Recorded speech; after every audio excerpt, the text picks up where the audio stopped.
Good morning, guys. I'm gonna give you a review on Ladies That List Atlanta. Basically, the ladies are to the point where they actually are. When we begin the episode, Robin and Kiana are having their sit down.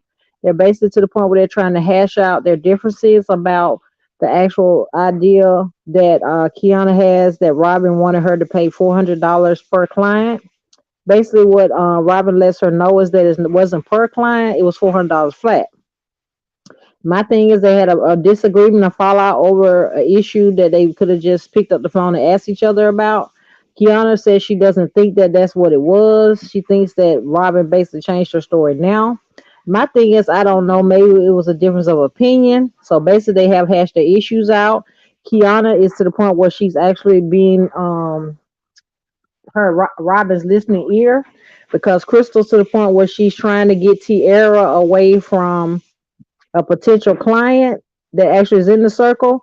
The actual person is Tiana. Tiana's to the point that she's actually broke ground on her new I would say real estate firm, and she's going solo. So basically, she has a dinner, and she allows everybody to come in and see her new office, which was very very nice. It was very spacious. She has a conference room. She has where they actually eat, and then they actually have the actual place where they see clients. Basically, that's where Robin and Kiana got a chance to sit out on the balcony and start discussing the fact that Crystal was not a good friend to Robin, which was very, very hard for her to be displaying that in public, most important to Kiana. Because at the beginning, like I told you, her and Kiana were at odds over the issue that at the beginning, Kiana did not have her broker license, so she needed Robin to hold some clients until she was able to secure her license. Basically, what she lets her know is that she does not think that Crystal's a friend, and she thinks that their relationship has basically ran its course. But Robin's exact words are that they've had their season, and she thinks it's over. Kiana was basically letting her know that if you're saying these things about her, why would you even want to be her friend? So she basically lets her know that Crystal is basically it's about not even about friendship. It's more about the fact that it's a power move. My thing is that was a lot to say, and most importantly, a lot to say to somebody that you were first at odds with. Crystal did not come to the actual breaking ground of the new real estate that the young lady had. So that was the elephant in the room, and that's why Kira felt like she could tell her that Crystal was trying to basically take her right up under her wing, and she basically lets her also know that they had a 5-star dinner. My thing is like, OMG, how swayed she basically wined and dined you, and now you're telling it. I thought it was a real nice touch that she actually gave her lunch, but it was a 5-star lunch per se. Put it on the table, and she was basically trying to woo her away. Like I told you, Tiana just opened up a new real estate business, but Kira is her actual real her closing attorney. And so she was to the point where she was trying to secure her, and I felt like she was doing it in a negative light. Put that back. So it was one of the things where she was trying to do a money grab, but she didn't want nobody to know about it. And we'll also go back to the fact that Kiana and Robin, or I'm not gonna say they have formed alliances. Go to bed. Go to bed. Go to bed. They have not formed alliances, but it's just the idea that she's basically opening up to her. Like I told you, Tiana was basically she's what they call a luxury agent. She's to the point she secured another client by the name of Alex. He basically is a trucking, has his own trucking business, and he's to the point where he branches out and helps other people. He bought a 6-bedroom, $2 million home, and he basically renovated it and put a new amenities in there. He redid the kitchen. He did every room in there. He also put a movie theater in there. And she said she likes to do those type of sales where the client is to the point where they actually like what she actually is selling them. So I was like, yeah, not only did she make a sale, but it's a win-win. He also brings her in for another venture. He wants to retire his mom, which is great, and he also wants to buy his mom a home. Not to mention he's paid off the home his mom is currently in. So I said that was a great thing. He's to the point where he wants his mom to not only retire, but to retire to her new home. And I thought that was really, really great of him to do that. But we're also getting into that point where we realize that Robin and Tiara basically are closer than we think. They both share childhood trauma. Tiana's to the point where her trauma is that her mom was a drug addict, so the dad was to the point he had to take on the responsibility of taking care of her and her other two sisters. She basically said that's what made her character what it is, and she said that's part of why she doesn't really do real estate for the money. And I was like, that's a very bold statement for a realtor to say, because most realtors will tell you, yes, I'm in it for the profits, I'm in it for the money. I think it's one of those things where she basically wanted to let people know that yes, I can be somebody, and most importantly, I could be successful in doing it. Now, Robin's to the point where she's also been given a venture by name, in other words, by a dude named Simon. Simon is basically a longtime friend of hers. He does real estate as well. But he was letting her know that he basically did not want her to form the group with the ladies. He basically wanted to give her her own company.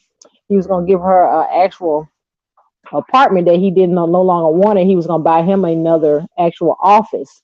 And he was going to give her a building with nothing but property in there for her to sell. He said the property is worth 2 million. And I was like, oh my God. Uh Talk about sugar daddy vibes. I don't know if it's one of those things where she knew him in the past, they had business ventures or what, but he basically talks very highly of her credentials.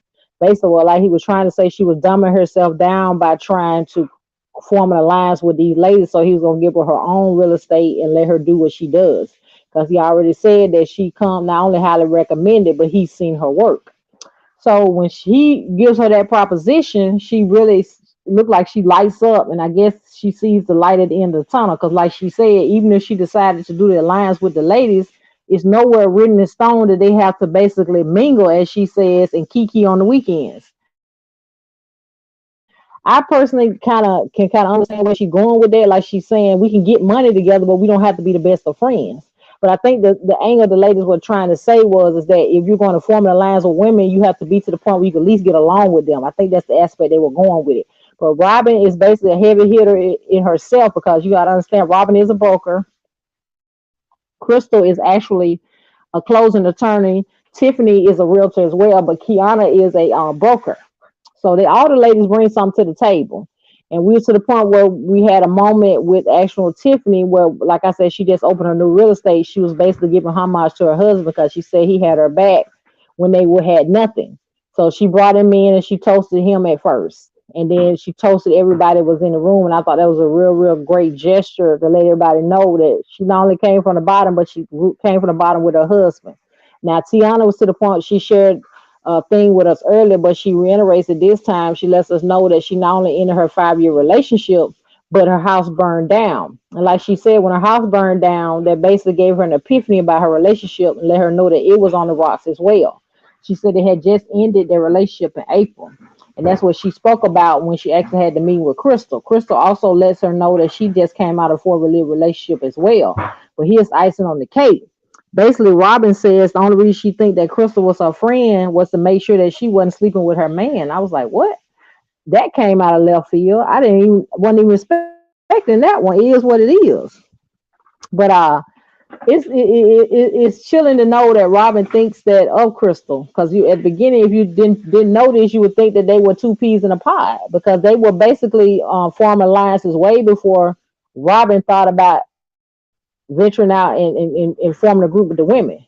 Because at first, like I told y'all, Robin and Crystal were to the point where she basically told her that she couldn't play well in the sandbox, if that made sense.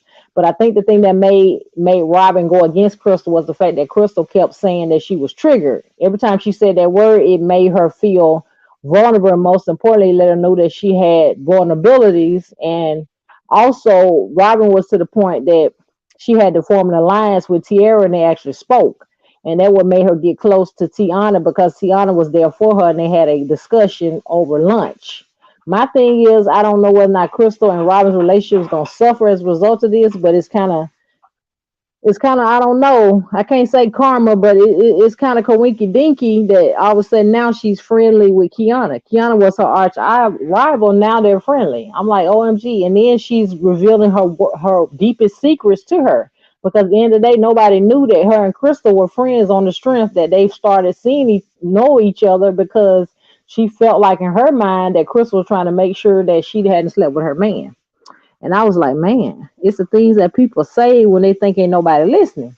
But it was very ironic that Crystal did not attend Tiana's event. because I think the reason why, because like everybody said, that would be a conflict of interest, because at the end of the day, just like I told y'all, she was trying to steal Tiara away from her, not Tiara, Kira, because Kira, like I told y'all, she actually is a broker as well, not a broker, a realtor.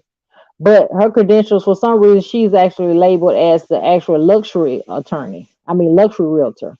Like I told y'all, she closed a deal with Alex, and that was the guy that actually flipped his condo. Now, when she was to the point where she wanted to resell the condo, he did not like the amount that she said. She said 1.5. So she said she would entertain that later, because she said in a couple of years he would be able to get that and more, because according to him he paid 1.5 for it. That's why he can't accept that for it, because he spent over 300,000 in renovations. True enough, the property he had was gorgeous, but my thing is, you can't try to get double for something just because you put 300,000 worth of investments in. Now, granted, it's not to the point that it won't sell for that, because the house is gorgeous, but it's just the actual idea. You know what I'm saying? He's basically trying to get double just because he flipped it. My thing is, if he's smart, he would just live in it himself or keep it, because at the end of the day, if they're not going to pay you even half of what you thinking that it's worth, because it looks like a totally different condo compared to when she sold it to him. But yeah, these women are letting you guys know they are powerful women, and most important, they're making power moves. I basically love this episode because nobody's to the point that actually fist fighting, if that makes sense. And when I say fist fighting, I mean with words. Kiana and Robin are to the point they're trying to make amends. So I don't know how that's gonna go. I don't know if they're gonna be besties or nothing like that, but everything is different. But I also noticed when it was time to take the picture at Tiana's event, Kiara did not want to be in the picture. And Kiana basically said in the confession, the reason why she thinks Kiara feels that way is because she has not had a meeting with Robin, and they have not had a chance to iron out their differences. She was adamant about not taking the picture, because at first Robin was like, everybody get in the picture. So she was like, nah, I won't get in there, but I'll take the picture. So she's like, let us both get in the picture together now. And when she said that, she still was like, nope, I still don't want to be in the picture. So I don't know what's going to come of this alliance between these women, but it is very good to see how this thing is going to go. And I'm basically going to buckle my seatbelt and see where this goes. And I'm going to be here for the ride. Because at the end of the day, like I told y'all, Crystal and Robin, I ain't going to say they're at odds, because she hadn't had a conversation with Crystal herself. It's the fact that she told Kiana and have not even had a discussion with Crystal. So I don't know what it is. I think it's the fact, just like I told you guys, that she got in her face and started saying about she was triggered, and she felt a way about that. But we're gonna see what comes of this, because at the end of the day, Miss Crystal did go try to go see a actual shrink about it. My thing is, the stuff she told the shrink was basically a cop out. She didn't really tell her actual positioning and why she was there. Most importantly, what she said to her friend, because I'm pretty sure the shrink would have said the things that she was saying to her friend she should not have said. Crystal screams, I'm not going to be accountable for anything. But yeah, you guys, this episode is very much giving, and it's to the point where it's just, everybody's making power moves. They're solidifying themselves, and basically importantly, they're letting us know their position and they're playing their role. I am to the point I was glad that I was able to bring you guys this review. I hope you guys enjoyed it. I enjoy bringing the review to you guys, and I will keep giving you guys updates on Ladies with Liz, because basically I like the episode. I love the series. I hope they have a season 2. And if you guys are to the point where you like reviews, check out my last video. I did upload it. It's called Ready to Love Potomac. Go over there and check it out. Leave me a like, and also leave me a comment. If you're new, subscribe. I appreciate you guys. I'll see you on the next one.